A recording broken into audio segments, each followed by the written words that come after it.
How's it going, Sat? Good. First drive last week, I think it was tempo was kind of those first couple of plays, but then at least I didn't see you guys really going back to it. Was that by design, or is that tempo just maybe a tease, something that you guys know that you can do when you need to?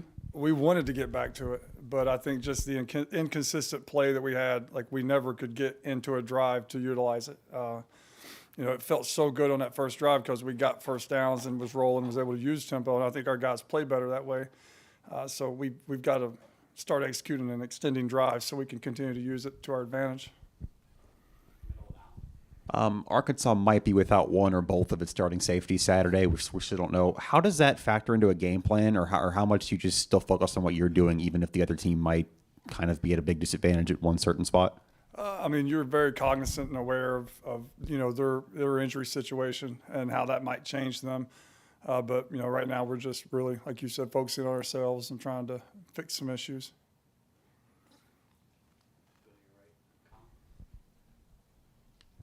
Sat, you mentioned fixing some issues. What are some things that you and the rest of this offensive staff are kind of harping on as you get into Arkansas week? Well, not attitude. Our attitude's been unbelievable. Our practice has been really good this week. I'm sure like the elephant in the room, like we have to run the football. We have to be able to block people. We have to be able to block movement. We have to be able to, function in space. And it's not just the offensive line. It's, all I've heard about is the offensive line, which had its own struggles. But, we got our butts kicked on the perimeter. And we knew that Georgia State was going to do a bunch of different stuff and moving around and made it, just the reason that they got Tennessee a couple years ago and the reason they played Auburn well. So we knew we were going to have to get the ball on the perimeter. And we got whipped on the perimeter. So that's a huge emphasis for us. We went a couple, live periods on the perimeter this week just to prepare us and sharpen us up and get us to where we need to go. Looking back at Spencer's performance, what do you think? How do you think he did, and were there any areas he needs to improve on going into this week? I think he played well. It was an emotional sideline. Those lights, the music, the atmosphere. It felt like a Super Bowl out there. It was amazing. I think he calmed down. He got that first completion. I told him, as me and him both, midway through the second quarter, probably started pressing a little bit, we thought this was going to be flowing a little bit more, and it wasn't. And I think we both pressed, and I think that, he did some good things. Obviously, had a couple throws there that he'd like to have back. But he's great. He came back this week and had probably his best practice today. Sad, you mentioned the perimeter blocking and you guys are working on it. When you have a struggle running between the tackles, blocking so you can throw a deep pass downfield and you've got a bunch of seniors, how easy is that to correct when you've got these guys that have been playing one way and now it's still not good enough? That's a great question. You just have to keep working at it. And, they can, our offensive line can block and they can protect.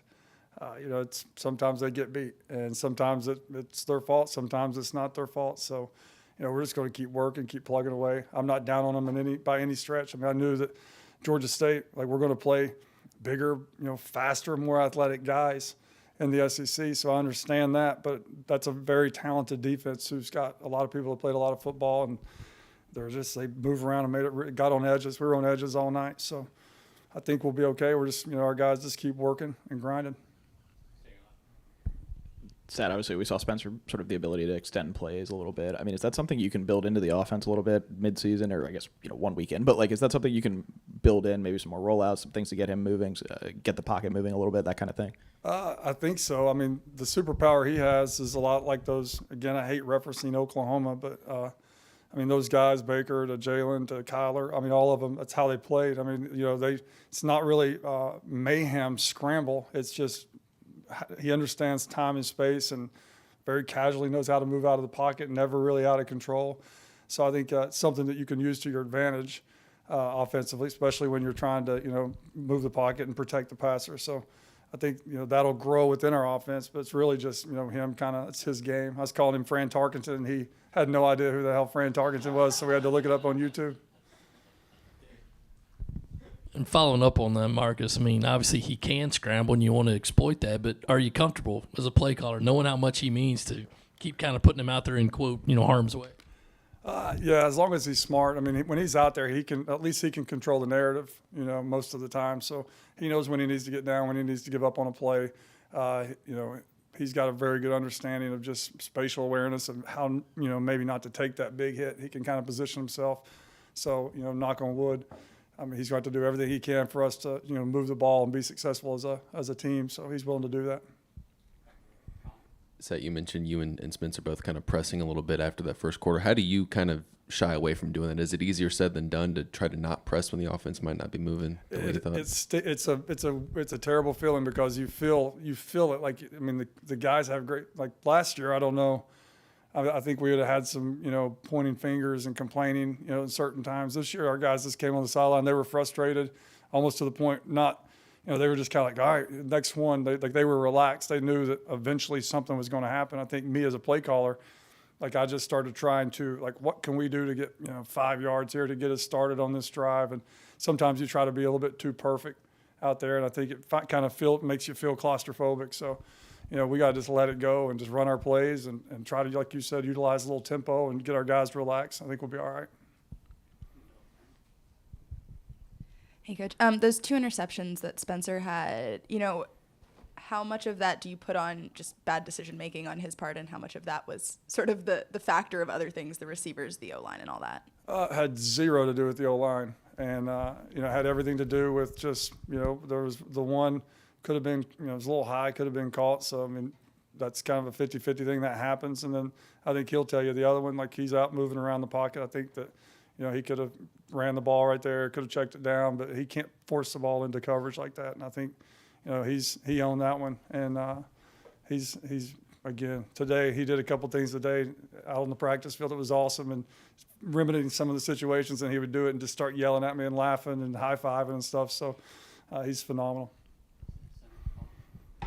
After that second interception that he threw, how do you think the energy on the field kind of changed and shifted, and how did you guys how were y'all able to come back around by the end of the game? I think at that point it was kind of like, well, shit, that happened, and we regrouped on the sideline. We kind of just yelled at each other in a playful way, and the game, thank God, Pistol Pete had those kicks, those punts blocking, and we were comfortably ahead, so we could, just kind of chalk that up for let's learn from it, let's move on, let's get Luke out there for one drive there at the end, and let's go to work, and that's what we've done. Yeah, Coach, going back to the running game for just a second, Jaheim Bell actually ended up leading the team in yards in that first game, and then, of course, Marshawn Lloyd kind of coming back. He had his share of carries too. How much of that, I guess, was a degree of it's the first game, kind of experimenting with what works and, seeing – I guess who gets the most or who gets certain carries in certain situations, kind of what was the strategy with that opening up with Bell getting the carries that he did?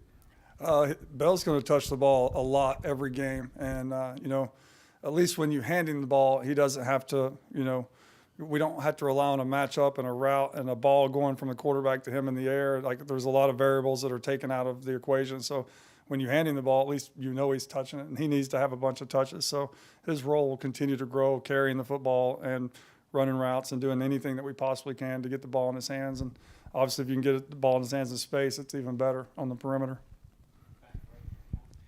How did coming out of the press box and going down onto the sideline come about, and what do you like about being down there versus up high? Just the communication. I mean, I've called it on the field probably more than I have in the box. And just to be down there with the guys, be down there with Spencer, be able to feel the sideline. I felt like that I wanted to be down there and be a presence on the sideline if things did go wrong, like they were, not everything was smooth the other night. Just to be down there to be with the O-line, to be with the tight ends, and I loved it. I mean, got great coaches, great communication. The sideline, the communication from Coach Atkins is a savant up there. He's able to see a lot of things, and he's able to relay the information to me. So I think it's going to be a strength for us moving forward. We saw you go fullback a couple times, especially early in the game on that first drive. Is that something you're comfortable with, kind of going tighter, or is it still more of a work in progress? That was Jaheim. Just finding a way to get Jaheim. I was watching, I can't remember what year it was, Oklahoma and Nebraska. This summer on the classic replays in the wishbone, and I wrote myself a reminder, line up in the wishbone.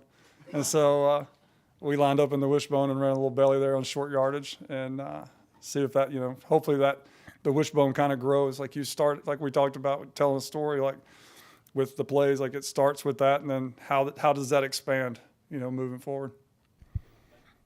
I was going to say, by the end of the season, are we going to see like an Emery Ballard offense out there with the wishbound or something like that? No, not at all. I guess just on Arkansas, their defensive line, I guess what kind of matchup problems do they kind of present? I guess what have you kind of seen from them on film at least so far? They're much larger than Georgia State. Length, I mean, 6'4", 6'5", 300-pound guys.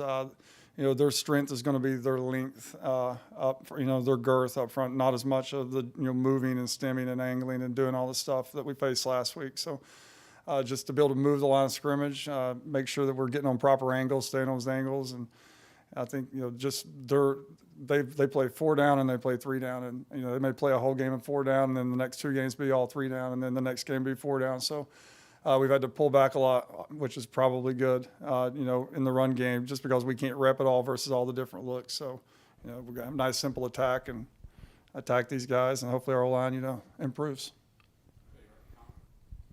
You mentioned the run game. You're potentially getting Christian back this week to go out there. If he does ultimately play, how much can that help the run game, just bringing a guy in who's played a lot of ball?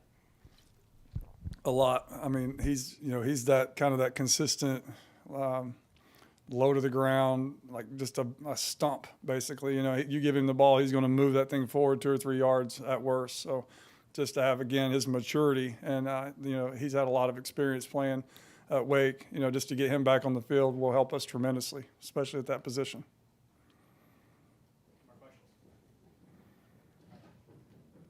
Awesome. Thank you, guys.